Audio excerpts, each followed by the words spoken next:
I was sitting in my dorm one night. I came back and I was having this great day and I'd had this great afternoon and laughing with my friend, and my roommate says, you might want to check your messages. And I said, why? It's just so wild, the things that were running through my mind. I was both praying and just trying to grapple with the reality of, in an instant, how life had changed. I turned around the corner, and there it was, the first sight. It was just an image that stayed in my head for a while. We just kind of running as fast as we could, to go get help. I knew something terrible had happened. And we know God can work miracles, and we were hoping that maybe it would be.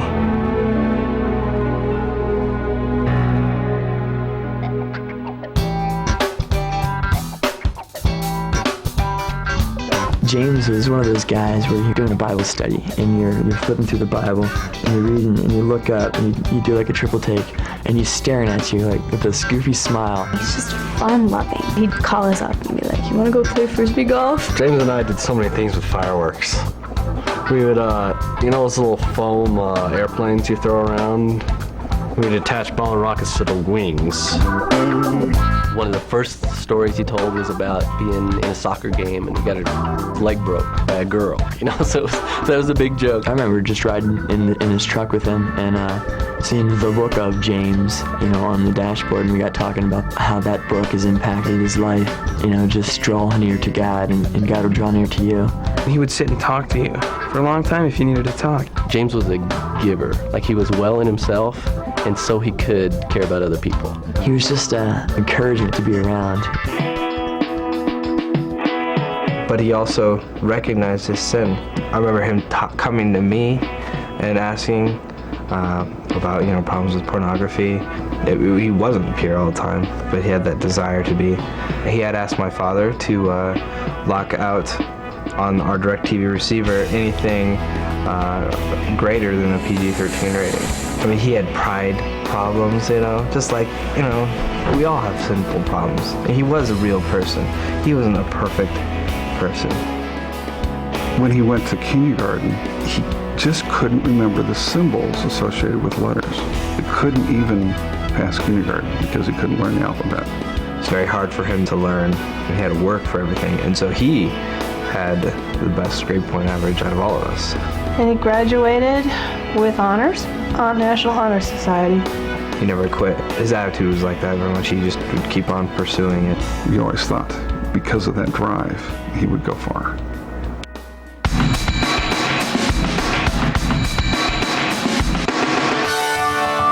In high school, he took a course called Rocky Mountain High and learned how to climb.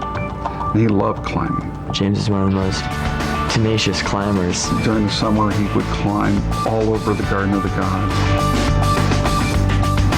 James and another young man were wanting to start a climbing ministry. He wanted to teach this group of Campus Crusade kids how to climb. He wasn't the best climber, but boy, he had a heart for it. He wouldn't give up. I guess that characteristic of James carries through to other aspects of his life. One would be his Christian faith. The pursuing that he had, the tenacity that he had, showed both in the Bible study and in his lifestyle.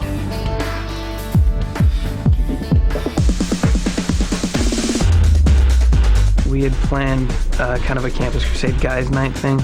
James comes over to my house. Hey, we got a camping trip going on this weekend. What are you doing? Why don't you come along with us? He said it was going to be like canoeing and biking and rock climbing and, brats. So that got me hooked. So we drove up talking and chatting, and he was telling me about how he didn't ask a girl out. How he wanted to, but he didn't.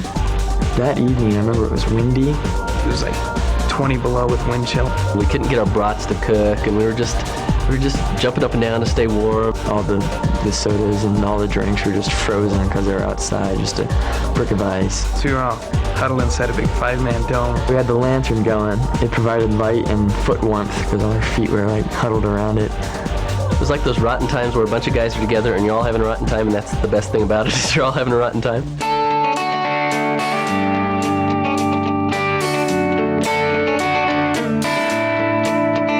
We just had a very good time of talking, getting to know each other. Talking about our lives and relationships and whatever came to mind. Different war stories, like when we broke, how many bones we've broken. Rock climbing and camping and, you know, stars and... Who had the most scars from childhood, you know. I guess typical guy talk around the tent.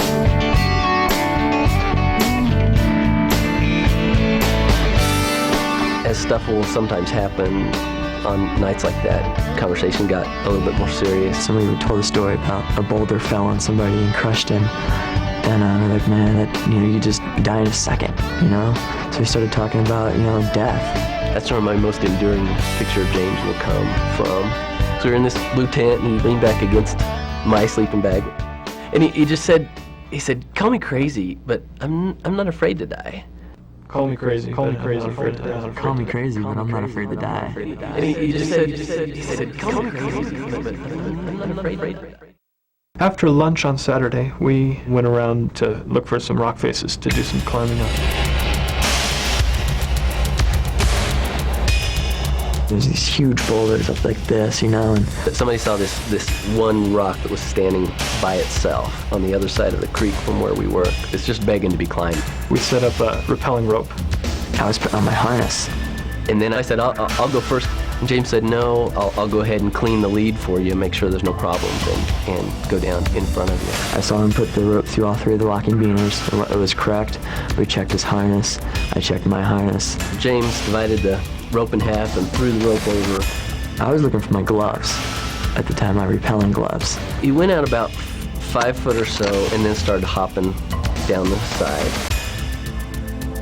I looked over and saw James wearing them.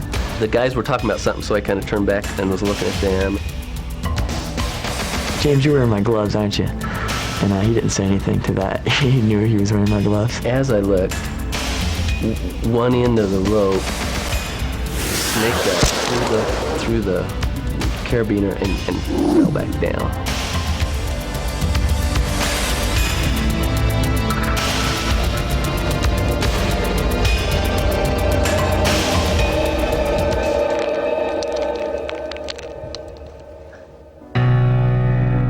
That's when I heard Jay say, "Dear God, he fell." So at that point, I knew something terrible had happened. He fell 45, 50 feet. My first initial instinct was to get down to the bottom of the rock as quick as possible. You know, I was praying on the way down, Lord, don't let him be dead. And the first thing I saw was just him lying there on the rock. His eyes were shut. He was not conscious. I remember taking off the jacket I had and putting it under his head. And he wasn't breathing, so I started doing mouth-to-mouth resuscitation. It was at that point that it kind of hit me like, you know, wow, this is happening. I thought, it's gotta be okay. It's just got to be okay. There were probably about 15 people around that were praying in different groups. I knew that prayer was probably the most important thing that could be been done at that point. I went to the grocery store and I told my friend that I met there. I said, I haven't heard from James. I'm really kind of worried. And she said, oh, he's probably fine. And I said, yeah, he's probably fine. So it got late and I tried calling his cell phone and no answer. And then after dinner, they came to the door and told us to go sit down. And they told us James was gone.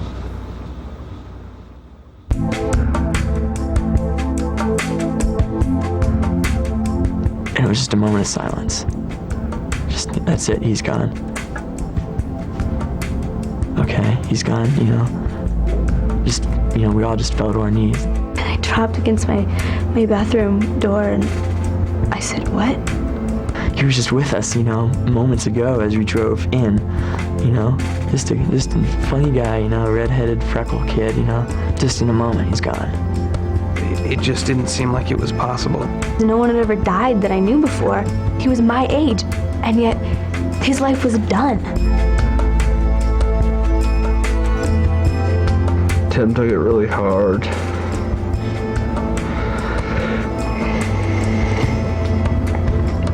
I didn't really believe it until I saw the body.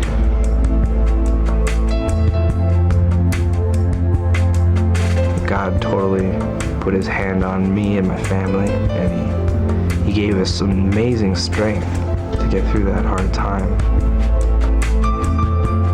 The very fact that, as God would have it, he not only said the night before, call him crazy, but I'm not afraid to die, but that the same day he died, he told the group, I'm not afraid to die. And so that was ringing in everybody's ears when he died.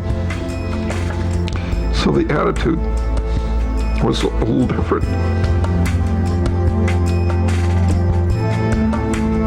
James lived in such a way that he knew of Christ's heaven, of the afterlife, of what was going to be next. Not that he had some sort of death wish or anything, but he had determined that there is a God, that heaven is a reality. There's just no reason at all to be afraid of dying.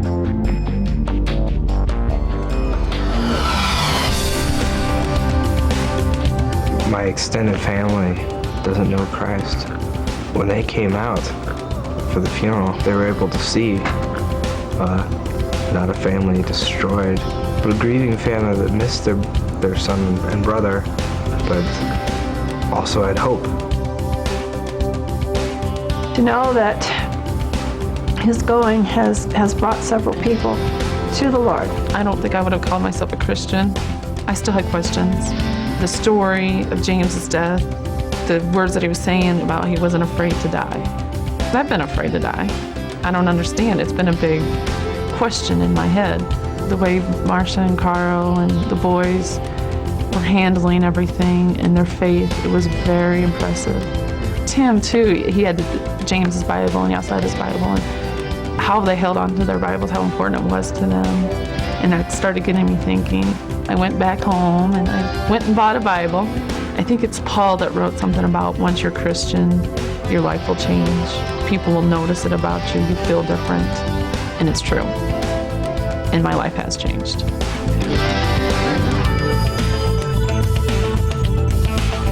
Friends of James's and friends of mine have come to know Christ because of this. I'd grown up in a Christian home my whole life, and I was at Moody Bible Institute studying then to be an urban minister, to work with urban kids, and yet I didn't know who God was. And through James and through all that happened with that, I just said, God, I don't know you. Here's everything that I am, here's everything that I have, and I want to know you. And I'm disgustingly filthy.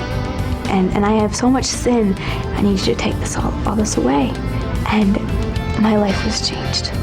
His death is really the thing that triggered me to find this God.